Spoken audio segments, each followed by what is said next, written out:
Smallville, a town nestled amidst rolling farmlands and dotted with friendly faces. It was the kind of place where the biggest concern was the late arrival of harvest and the best gossip was the new couple at the diner. For the Kent family, life was a simple rhythm of work and community. Jonathan and Martha Kent were pillars of the town, respected and loved by all. They ran a small farm, and their days were filled with tending crops and livestock, always leaving time for a chat with neighbors or helping out at the local church. Their house, a cozy farmhouse, echoed with laughter, the walls adorned with pictures of family and town events. It was here, in the heart of Smallville, that their lives were about to change forever. The night was still, the vast expanse of the night sky shimmering with countless stars when a blazing streak tore through the heavens. The Kents, driving home from a late night out, saw the spectacle and pulled over in surprise. The fiery object crashed into a nearby cornfield. Smoke billowed into the twilight, forming an eerie silhouette against the fiery backdrop. Curiosity and a touch of fear propelled them forward. As they rushed into the field, the sight before them was both shocking and surreal. Half buried in the soil was a strange craft, its surface scorched and marked with strange symbols. The air hummed with energy, making the hair on their arms stand on end. Then they heard it.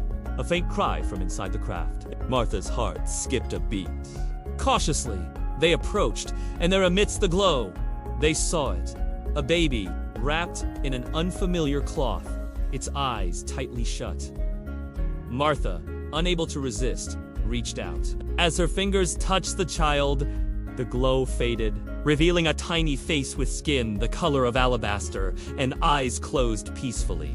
On the baby's chest, a strange emblem, a six-pointed star surrounded by what looked like constellations. Startled but resolute, Jonathan and Martha exchanged a look. They knew they shouldn't. Couldn't call the authorities?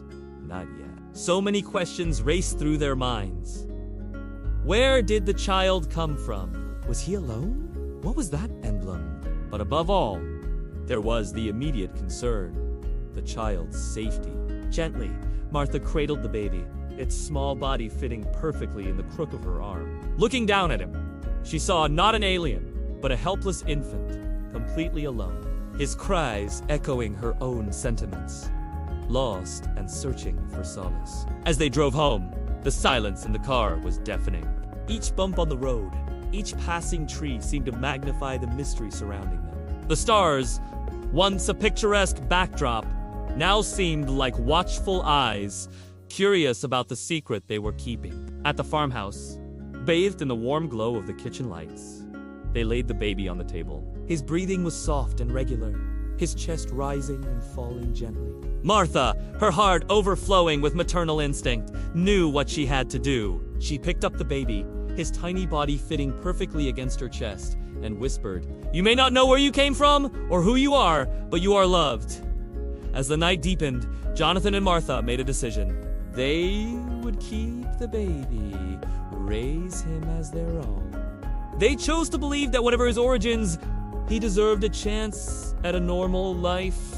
Years flew by, marked by the changing seasons, and the baby they named Clark grew into a healthy, happy child. Summers were spent playing by the creek, chasing fireflies in the dusk, or helping out in the fields. Winters meant cozy nights by the fireplace, reading stories or playing board games. The Kents, though struggling sometimes with the secret they held, wouldn't trade it for the world. They watched Clark not just grow, but thrive. He excelled in school, was a star in the local baseball team, and was known for his infectious laugh and kindness. Yet there were times when Clark would exhibit strange abilities. Moments that left everyone, including Jonathan and Martha, baffled. A sudden burst of speed, an uncanny accuracy with things like throwing a ball or a surprising display of strength.